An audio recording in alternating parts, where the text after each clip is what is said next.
Арбаңыздар, ассаламу алейкум, ардактуу айымдар жана мырзалар, биздин сүйүктүү көрөрмандар, барыңыздарга кечки Баткенден албетте саламыбызды айтабыз. Кызматыңыздарда Түжен Расул Акматов, буюрса туп-туура саат 9-га чейин урматтуу көрөрман, сиз менен биргеликте кызмат кылмакчыбыз. Андыктан биз менен бирге болуп, буюрса түз эфирде биздин берүүбүздү өткөрүп ийбеңиздер. Сонун жакшы, бүгүн өзгөчө атмосфера десек болот, өзгөчө жагымдуу чыгармалар жалаң гана сиздер үчүн арналмакчы. Андыктан биз менен бирге болуңуздар жана ошондой эле бизге СМС билдирүү жазыңыздар, коногубузга сурооңуздар болсо бериңиздер жана ошондой эле биздин эң өзгөчө болгон белектерибиздин ээси болуп калууга аракетиңизди кылыңыз. Анда ардактуу көрөрман, дагы бир хош келиңиз дейли. Баткен телеканалы сөзсүз түрдө башка каналдарга которбой биз менен бирге болуңуздар.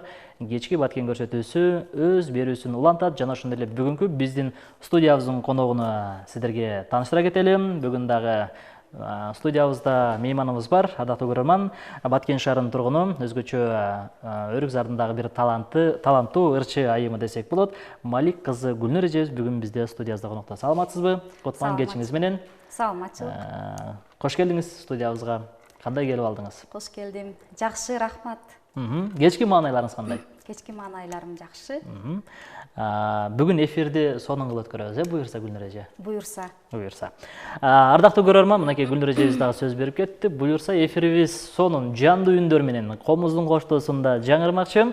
Андыктан сиз дагы алыстабай, мынакей менин алдымда турган белектердин ээси болуп калууну кааласаңыз, кантип жеңем дей турган болсоңуз, оңой эле болгону убактыңыз кетет, уюлдук телефонду колго аласыз жана биздин мынакей байланыш телефон номерибиз турат, WhatsApp аркылуу. Дал ушул жолдор аркылуу сиз Гүлнур эжеге бир оригиналдуу, өтө оригиналдуу, кайталангыс баягы орусча айтканда дежурный сөздөрдө эмес, бир жакшы Гүлнур эжебизге купулуна толгон суроолорду сиз узаткан болсоңуз, анда биздин демөөрчүлөрүбүз албетте бул Эркетай дүкөнүнөн сонун оюнчуктар жана ошондой эле андан сырткары Кыргызстан дүкөнүнөн дагы мына ушундай таттуу суусундуктар жана ошондой эле мындан сырткары сонун белектерибиз бар. Анда даяр болсоңуз, биз болсо алдыңкы көздө улантып берели дагы, өзүбүздүн суроолорду Гүлнур эжеге берип кетели. Гүлнур эже, эми өзүңүз тууралуу эфирдин башында айтып кетиңиз. Эми биздин эфирибиздин шарты эфирден сырткары сизге тааныштырып кеттим. Өзүңүз көргөндөй эле мынакей үйдөгү эле атмосфера, өзүңүздү эркин сезип эле бир ачылып бүгүн маек куруп бериңиз, ошону суранабыз. Өзүңүз тууралуу биздин көрөрмандарга айтып кетсеңиз, кайсыл жактын кулуну болосуз? Жакшы болот. Мен аты жөнүм Гүлнур Малик кызы. Баткен шаарынын тургуну болом. Кесибим боюнча мугалиммин. 22 жылдан бери билим берүү тармагында эмгектенип келе жатам. Үй бүлөлүүмүн, 4 баланын энесимин. Жакшы, анан ата энеңиз тууралуу дагы айтсаңыз. Ата энем жөнүндө, туулган жерим жөнүндө да сурадың. Мен Кызыл Жол айылынын тургуну болом. Абасы таза, суусу таза, жаратылышы кооз, мээнеткеч эли бар Кызыл Жол айылынын четинде мугалимдердин үй бүлөсүндө жарык дүйнөгө келдим. Ата энем жөнүндө айтсам, Матемиров Малик Апызович Баткен областтык мамлекеттик архив тармагын бир топ жыл жетектеп, учурда ардактуу эс алууда. Ал эми апам 44 жыл мектепте мугалим болуп иштеди, үзүрлүү иштеди. Бул эки инсан менен мен сыймыктанам. Сөзсүз түрдө. Себеби алар мага жашоо тартуулады. Бап эстеп багып чоңойтtu. Азыр да кабагыма карап, мага шарт түзүп, туура багыт берип, мага жол көрсөтүп турушат. Мен эки инсанга мен өтө ыраазымын жана аларга чексиз ыраазычылыгымды билдирем. Жакшы каалоо тилектерим бар. Азыр бизди көрүп атабы? Көрүп атса, каалоо тилегиңизди учурдан пайдаланып айтып алсаңыз жакшы болот. Каалоо тилегим бар, албетте, мүмкүнчүлүктөн пайдаланып, аларга узун өмүр каалайм, чексиз бакыт, чың ден соолук каалайм. Ылайым эле өстүргөн уул кыздарынын, неберелеринин сый урматында жүрө берсин. Тоодой дем күч берген, көлдөй толкуп ташкан, күн нурундай мээрим төккөн ата эненин баары кандай бакыт. Сонун. Өзү ата энеңиздин сиздер канча бир туугансыздар?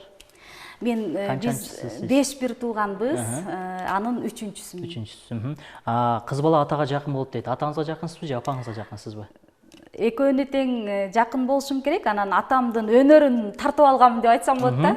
Демек атаңыздын кандай өнөрлөрү бар? Кесиби боюнча музыкант, аккордеондо мыкты чертип.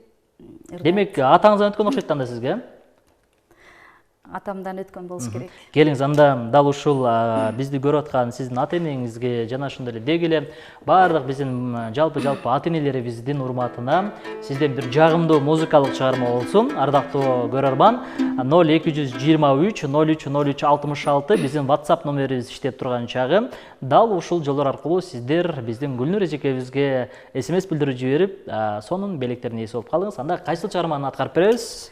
Мен Кондуз Таштаналиеванын балага арналган ырдап берейин деп турам. Себеби биз канча жашка чыкпайлы баары бир ата энебизге бала ойдон калат экенбиз. Мен өзүмдүн ата энеме жана жалпы ата энелерге арнап ушул ырды белек катары тартып алайын. Кабыл алып коюңуздар.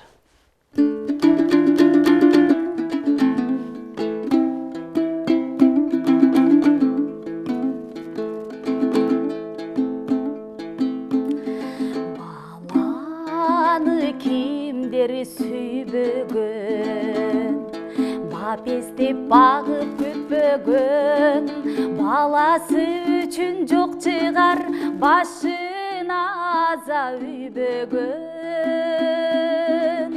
Томолоп калса баласы, төгөнөт экен аргасы, берүүгө даяр жанында болсо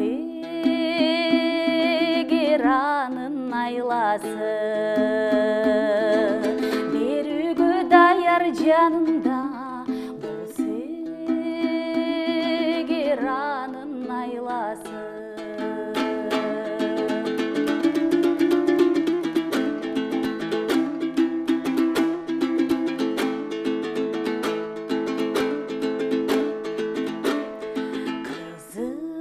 Кызыгы болбойт дүйнөнүн, кыйналып бала бакпаса, унутат экен түйшүгүн, эмгегин бала актаса. Эмжирип ойлойм күнүтүн, эртеңден үзбөйм үмүтүн, эси болуп жашоонун эн ата жашайт бал үчүн. Эси болуп жашоонун эн ата жашайт бал үчүн.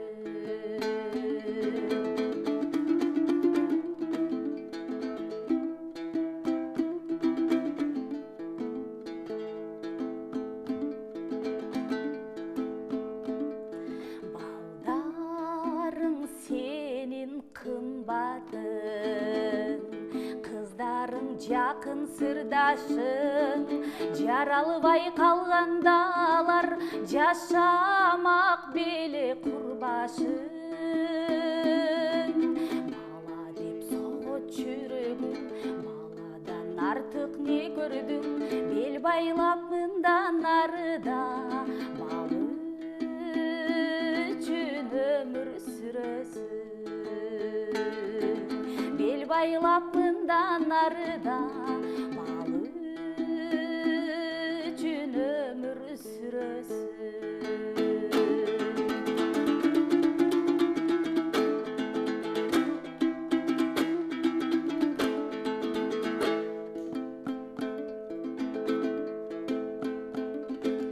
Элжирип ойлойм күнүтүн, эртеңден үзбөйм үмүтүн, эси болуп жашоонун эн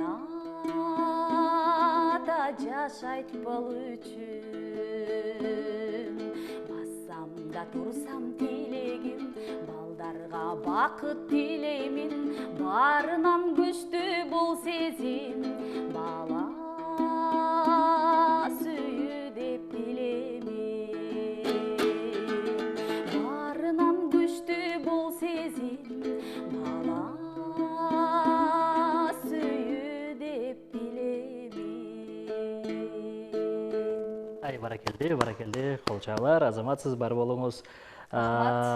Эненин канча жүрөгү бар десе, канча баласы болсо ошончолук жүрөгү бар деген экен. Ансаңардай ата энелерибиз ар дайым бар болсун. Албетте өзүңүз айткандай эле ата болсок дагы эне болсок дагы баары бир ата эне үчүн бала бойдон кала берет экенбиз. Ардактуу көрөрман, түз эфирде Баткен телеканалында кечки Баткен көрсөтүүсүн көрүп атасыз. Андыктан бизге кош келдиңиз. Дагы бир жаңыдан кошулгандар бар болсо, анда биз болсо улантербиз. Сонун негизи атаңыз ушундай чыгармачылыкка жакын инсан дедиңиз. Анан эгерде сиз дагы мугалим болбой калсаңыз, кайсыл кесиптин ээси болмоксуз? Эгерде мугалим болбой калсам, мен мугалимдикти жаш мезгилинен, бала кезинен эле сүйүп ушул кесипке даярдандым. Себеби мен ата энем мугалим болгондуктан мугалимдеримди жакшы көрүп чоңойдум. Дагы бир жолу жаралсам, мугалимдикти тандамак болсом керек. Себеби мугалимдик кесип бул бардык кесиптердин падышасы. Себеби жөнөкөй трактористтен баштап жогорку бийлик ээлерине чейин бардыгы мугалимдин колунан билим алат эмеспи? Анысыңарындай мугалим бул ар кырдуу, ар тараптуу инсан. Ал бир эле учурда бийчи да боло алат, бир учурда ырчы да боло алат, психолог да болот, бир учурда психолог, оратор, демек ушул бардык кесиптин ээлери болот. Мына ушундай сиздер алдыңыздарда Гүлнур мугалим эжекебиз сүйлөп өттү. 22 жылдан бери мугалимдик кесиптин ээсисиз. Өзүңүз канча окуучуларды, канча буга чейин баягы колуңуздан окуучуларды узаттыңыз дегендей. Анын арасынан да мына ушундай бир азыр негизи өзүңүз айткандай эле жөнөкөй карапайым эл дагы жогорку бийликтегилер дагы ушу мугалимдин колунан чыккан. Сиз сыймыктанган бир окуучуларыңыз бар, мен ушул окуучуларым эле деп мындай азыркы учурда элдин оозуна алынып калган, көрүнүктүү жогорку жакта иштеп аткандардан барбы? Окуучуларыбыз бар, көп. Ар бир бала бизге кымбат. Ал сөзсүз эле төбөсү көрүнүп, жогору жакта иштесе дагы, иштебесе дагы, биз балдарды сөзсүз эле жогорку бийликке баргыла, же болбосо силердин төбөңөр көрүнсүн деп тарбиялабайбыз. Жок эле дегенде бир үйдүн бир татыктуу эгеси болгула. Эгер колуңардан келсе, бир элди башкарган султан болгула дейбиз. Биз билим менен кошо балдарга татыктуу тарбия берүүгө аракет жасап келебиз. Аларды атап айтсам өтө көп, бирин айтсам бири таарынат. Окуучуларыбыз абдан көп. Биз окуучуларыбыз менен сыймыктанабыз. Алар биздин сыймыгыбыз, биздин эмгегибизди актаган уул кыздар. Учурда биз окууга өттүк деп окуучуларыбыз да сүйүнүп, бизге отур телефондон кабар берип, бизди куттуктап, бизди кубандырып турган чагы биздин ар бир окуучубуз биз үчүн кымбат. Эгерде азыр Гүлнур эжекебиз окутуп тарбиялаган окуучулары көрүп аткан болсо, анда дароо сиз дагы сыймыктаныңыз. Бүгүн эжекеңиз түз эфирде сизге сонун маек куруп, жагымдуу чыгармаларды арнап атат. Андыктан SMS жазганды унутпаңыз. Ушул жерден учурдан пайдаланып, эжекеңизге дагы кандайдыр бир ыраазычылык сөздөрүңүз бар болсо, жазып өтүңүз дейли. Салам алейкум эже, ишиңизге ийгилик деп 135 абоненти билдирүү калтырган экен.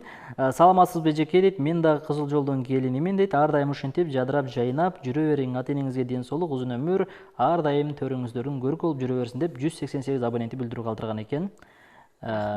Чоң рахмат. Мына ушундай SMS билдирүүлөрдү узата берсеңиздер болот. Ардактуу көрөрман, бизде дагы убактыбыз бар. Эгерде жакшы бир сонун суроолор болсо, албетте сөзсүз түрдө куру кол кайтарбайбыз сизге дагы. Бизден сонун белегибизди ыйгарабыз. 0223 03 03 66 номери иштеп жаткан учуру.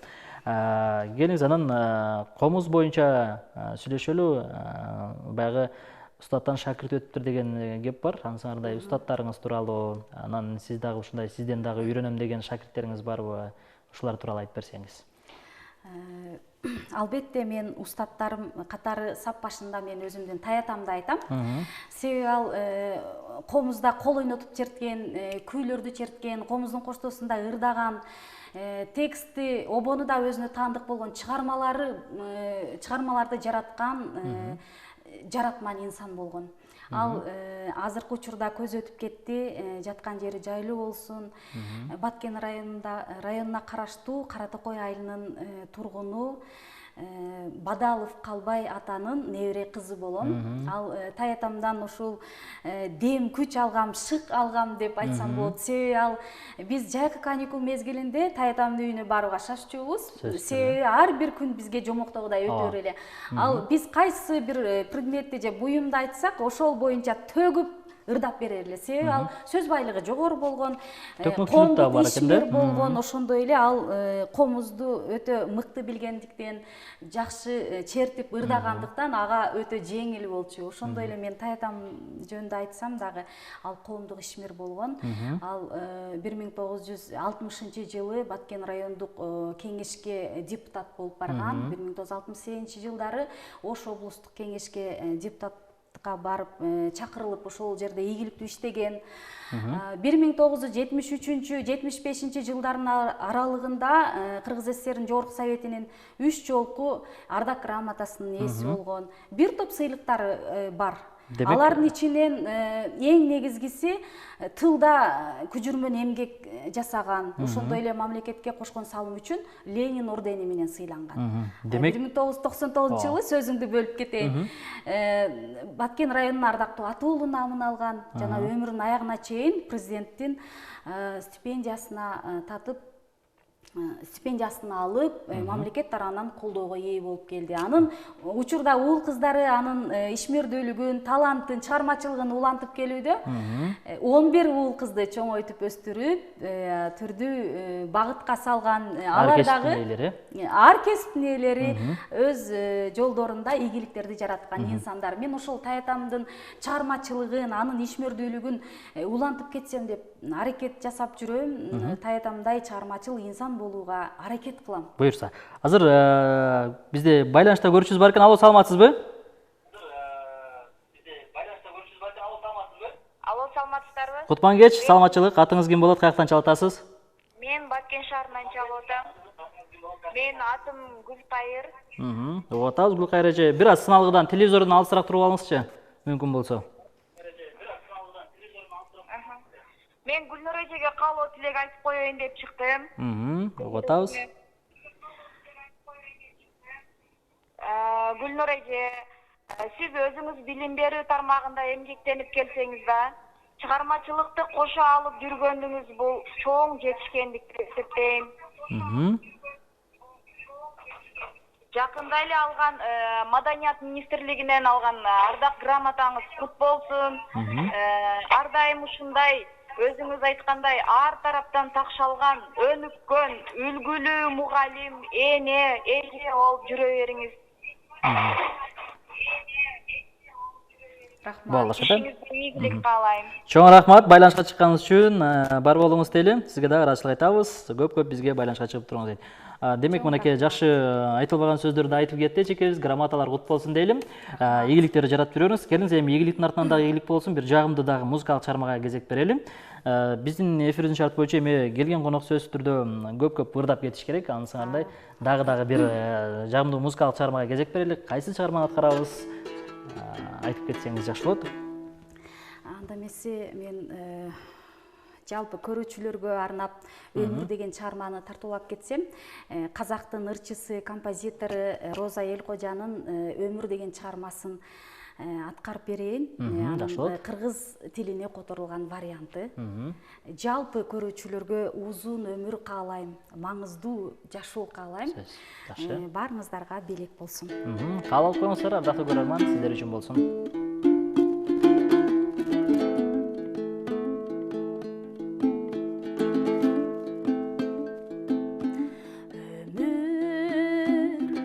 Багытым таппай издеп күйүп жансам да, өмүр тагдырдан жалдырап мен өңдөн ассам да, өмүр бакытты азап жандап түшүк тартсам да, мен сени сүйөм өмүр, мен сени сүйөм өмүр. Алдымдан азгырып чакырдың ай, алдыңго жаштыктын жазын далай, ансең да сыйлоого акым бар ай, мен сени сүйөм өмүр. Берерин билемин ал эртеңдин, тирүүлүк белегин араңы тердин, тар жолдо миң аксап жүз күйүсүмда, мен сени сүйөм өмүр. Тар жолдо миң аксап жүз күйүсүмда,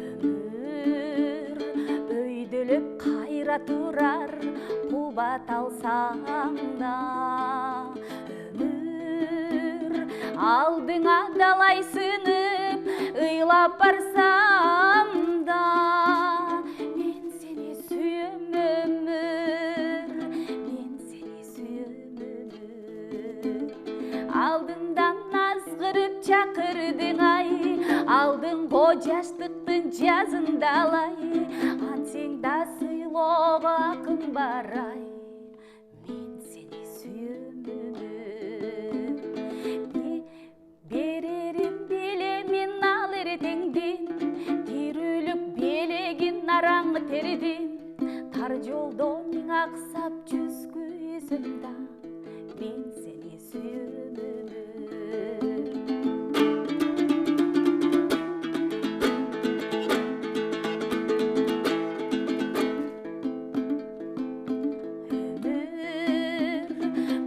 болуп салдың мени сагынычтарга өмүр урдуң кээде ак карлуу урганактарга өмүр көктөмдөй сага бирок куштармын мен сени сүйөм өмүр мен сени сүйөм өмүр алдымдан азгырып чакырдың ай алдыңго жаштыктын жазында алай ансең да сыйлоого акым бар ай мен сени сүйөм өмүр берерин билемин ал эртеңдин тирүүлүк белегин араңы тердим тар жолдо миң аксап жүз күйсөм да мен сени сүйөм өмүр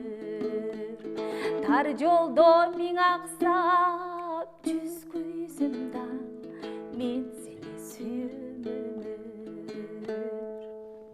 баракелла азаматсыз бар болуңуз сонун жагымдуу музыкалык чыгарма болдум музыкалык билимиңиз барбы мен өзү тарых мугалиммин тарых предметинен сабак берем анан мен быйылкы жылы 2020-2021 окуу жылында Чүй билим берүү борборунан музыка предмети боюнча билимди жогорулатып атайын тастыктама алдым. Музыка мугалими деген тастыктама алып, анын негизинде музыка предметинен да сабак берип жатам. Кошумча, бизде көрүүчүлөр тарабынан SMS билдирүүлөр бар экен, эми жооп берейин өтөбүз. Саламатсыздар, Баткен телеканалы. Биздин эң сулуу булбул үндүү эжекебиз, кесиптешибиз Гүлнур эже, үнүңүзгө береке илет, илайым ден соолукта болуңуз. Сиздин ырыңыз, үнүңүз эң сонун. Сизди сыйлайбыз, коллектив жана мен Токтакан деп 434 абоненти билдирүү калтырган экен. Чоң рахмат, коллектив жамаат экен. Гүлнур эже, талантыңыз ташкындай берсин. Сиз менен сыймыктанабыз. Жандуу үн менен ырдаган азыркы мезгилде чанда кездешип калдык. Азаматсыз эт, комузуңузду колдон түшүрбөңүз, үнүңүзгө береке деп 848 абоненти билдирүү калтырыптыр. Гүлнур эже, биз сизди эфирден көрүп жатабыз. Сиз аябай сулуусуз, үнүңүз укулуктуу, жагымдуу, ишиңизге ийгилик каалайм деп 606 абоненти билдирүү калтырган экен. Кийинки SMS билдирүү, саламатсыздарбы дейт. Сыймык Бешекеев агабыздын жалгызымсың ырын аткарып бериңизчи деп 558 абоненти калтырган экен. Чоң рахмат, жалгызымсың деген буюрса тексттерин билсек сөзсүз түрдө аткарып беребиз эфирдин аягына чейин. Убактыбыз да азайып баратат, ошондуктан сөзсүз түрдө ырдатабыз, сиздердин суранышыңыздарды орундатабыз дегенде ардактуу көрөрман. Дагы SMS билдирүүнү калтыра бериңиздер. 200-0223-03-066 телефон номери. Эгерде кимде ким жакшы суроолор берсе, биздин демөөрчүлөрүбүз дагы бар. Айта кетелим, биздин башка өнөктөштөр бул болсо Нургазиев көчөсүндө жайгашкан Кыргызстан дүкөнү. Бул жерде сиз дүң жана чекене баадан мына ушундай сонун үй күнүмдүк турмушка керектелүүчү баардык продуктылардын түрүн тапсаңыз болот. Андан сырткары биздин дагы бир демөөрчүбүз бул Эркетай дүкөнү, Разаков көчөсүндө жайгашкан. Эркетай дүкөнүндө сиз жаңы төрөлгөн ымыркайдан баштап 12 жашка чейинки улан кыздарга кийим кечени жана ошондой эле сапаттуу оюнчуктардын баардык түрлөрүн алсаңыз болот. Анда биздин эми көрүүчүлөрүбүздүн ушул жерден суранышын орундатышыбыз керек эжеке. Сыймык Бешекеевдин чыгармасын билесизби? Агабыздын жалгызымсың деген ырын текстин. Сыймык Бешекеевдин мен кечирим сурайм. Сыймык Бешекеевдин дагы бир чыгармасын аткарып берейин. Боло берет. баягы орун алмашкандан сум өзгөрбөйт деп коет го. Бирок Сыймык Бешекеевдин де чыгармасын карабыз. Бирок жалгызымсың деген ырын ырдап жүрчү элем. Азыр Мына ушундай баягы коллективдер менен же туугандар менен отурганда Гүлнур Комуздал ырда деп калабы? Сөзсүз түрдө. Дайыма той тамашада туугандардын арасында дайыма кызмат кылабыз. Бул дагы бир өнөр экен. Ошол мен мугалимдерим айткандай өнөрлүү адам сөзсүз өлбөйт деген, өнөр өргө жетелейт дейт. Жок дегенде көңүлүн ачып ырдап берүүгө жарап калам. Сөзсүз түрдө буга эмне жеткирсин. Биз дагы ар дайым ушул телеканал аркылуу айтабыз. Баягы сиз айткандай эле эл ичинде өнөрлүү адамдар көп. Ансыңардай дал ушул Гүлнур эжебизге айткандай эле ушундай бир өнөрлүү чыгармачыл инсандар бар болсо, сөзсүз түрдө биздин телеканалыбызга мына ушундай куту студиябызга конок болуп кетиңиз, талантыңызды элге тартыласаңыз болот. Сиздер үчүн биздин эшигибиз ар дайым ачык. Азыр анда биздин көрүүчүбүздүн суранычын ордотабыз, сөзсүз түрдө. Бирок жалгызымсың эмес, Сыймык Бешекеевдин чыгармасын аткарабыз. Чыгармасын аткарып берейин. Тууганбай Абдиевдин сөзүнө жазылган Обону Сыймык Бешекеевге таандык кызганыч деген чыгарманы аткарып берейин. Кабыл алып коюңуздар, анда сиздер үчүн болсун.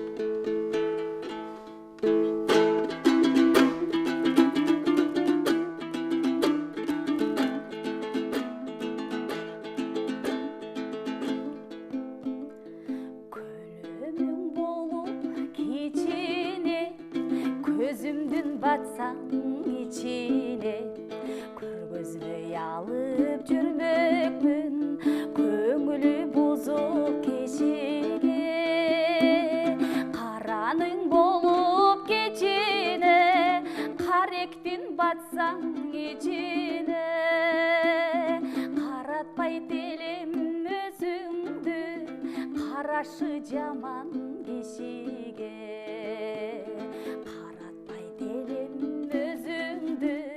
карашы жаман кишиге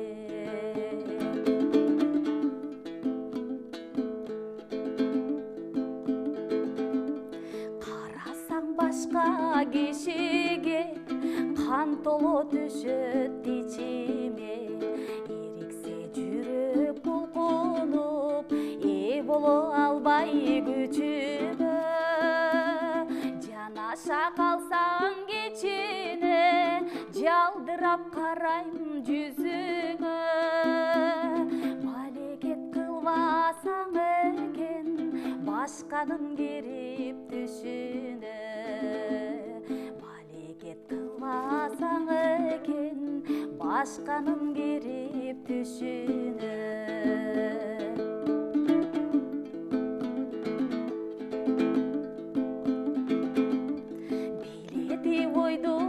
санамды бийликтей күйүп жанамбы элестеп жүрүп өзүңдү эс жинди болуп каламбы кыйсыпыр кылдың санамды кыргыздан сендей табамбы сыртыңдан жүрөм кызганып сыр колу болуп каламбы сыртыңдан жүрөм кызганып сыр колу болуп каламбы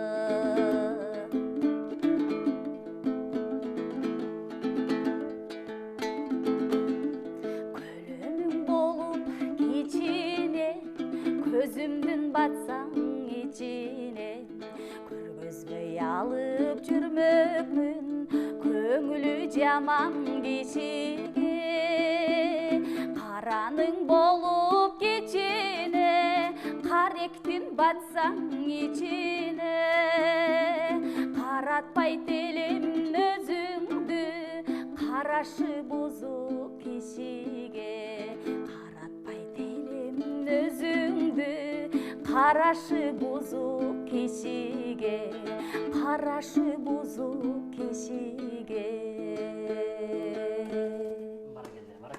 азаматсыз сонун азыр көрүп аткан көрүүчүлөрдүн баардыгы кол чаап атат менимче жүрөгүм менен сезип атам бизде билдирүү бар эчеке алтындай сулуу сиңдим Гүлнур дейт өркүнүң өссүн атаңдын жолун жолдогон татыктуу педагог таланттуу инсан бол садагаң Эжең Чолпонай деп бизге смс билдирүү жиберген экен. 197 абонентим. Ыраазычылык айтабыз. Ал эми кийинки смс билдирүү. Чоң рахмат эжеке. Биз сиз менен сыймыктанабыз. Байкем экөөңүздөр бактылуу болуңуздар деп 558 абонент кайра билдирүү калтырган экен.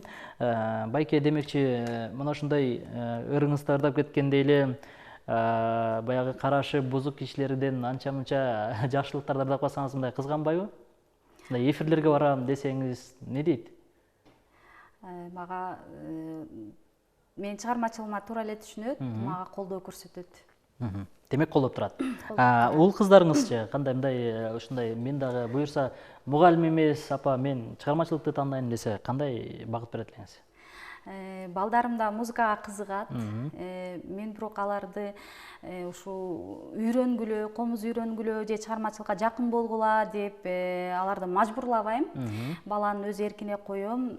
Алар азырынча мектеп окуучусу, бирок аларда музыкага кызыгуусу бар. Демек чоң ойгондон кийин чоң ойгон сайын алар мүмкүн өздөрү жакса ушул тармакта алып кетет деп ойлойм. Демек сиз дагы колдоп турасыз сөзсүз түрдө? Колдоп турам. Гүлнур эже, анда келиңиз, бизде убактыбыз да аз калыптыр. Бир смсти окуп коеюн, андан кийин бир жагымдуу чыгарма менен эфирди жыйынтайлы, кандай дейсиз? Гүлнур эже азаматсыз дейт, ар тараптан өнүккөн мыкты инсансыз, үй бүлөңүз менен бактылуу болуңуз, комузуңуз колуңуздан түшпөсүн. Гүлкайыр смс билдирүү жибериптир. Чоң рахмат. Анда жалпы эле ушул бизге смс билдирүү жиберип аткан көрүүчүлөрдүн урматына жана ошондой эле айта кетели, ушунча бир смс билдирүү келди, сизге бардык эле каалоо тилек жазып кетти. Каалоо тилек жазып кетти. Ошондуктан азыр бир көрүүчүнү алып коеюнчу, мүмкүн болсо. Алло, саламатсызбы?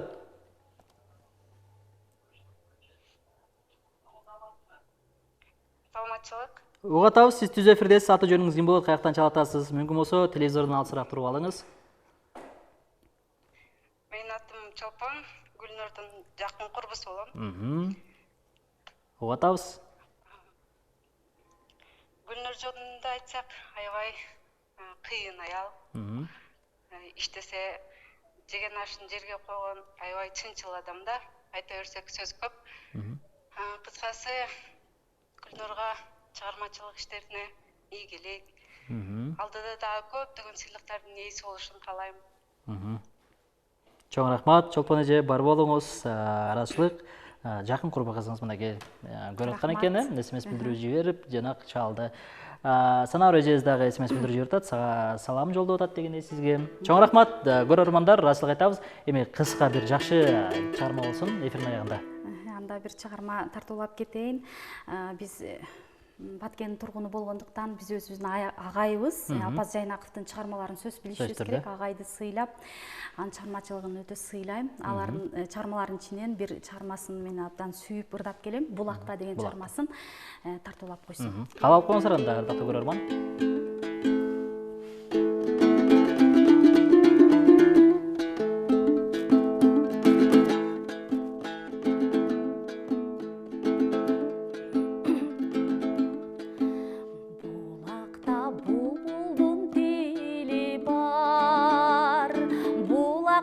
Кыздардын дили бар, арга чанагымы агымы күч алган, абакай булуттай сүйүү бар, өмүргө шериктеш булагым, өзүңдө балалык урагым, ырдың шап жаныңа мен келип, эми кете албай турамын. Ырдың шап жаныңа мен келип, эми кете албай турамын.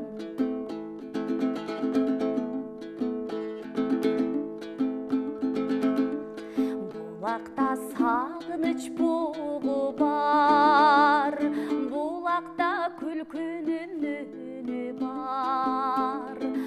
Булакта жүз жайып суулган, буралган кара көз сулуулар, өмүргө шериктеш булагым, өзүңдө балалык урагым, ырдың шап жаныңа мен келип, эми кете албай турамын. Ыртың сап жаныңа мени келип, эми кете албай турамын.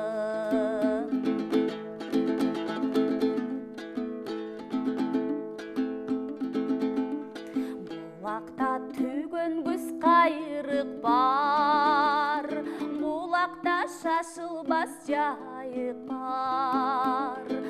Булакта пейликең жигиттей, берешен дорошон мартык бар. Өмүргө шериктеш булагым, өзүңдө балалык урагым.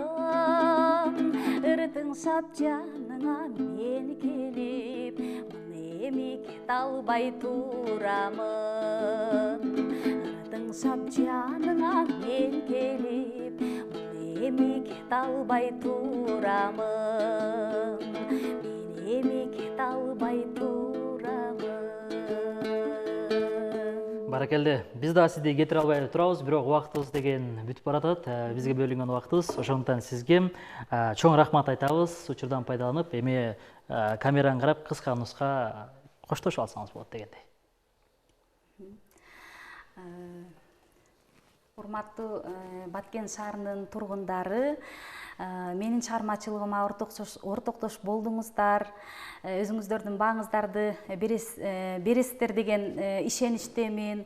Урматтуу кыргыз элим, учурда бизди жүдөтүп турган аты жаман оорудан сак бололу, дарыгерлердин айтканын аткарып, жөнөкөй эрежелерди сактап, өзүбүздүн жана жакындарыбыздын ден соолугуна кам көрөлү. Дайыма аман болуңуздар, бар болуңуздар. Чоң рахмат. Албетте ушундай жакшылыктарда сиздер менен жүз көрүшөлү.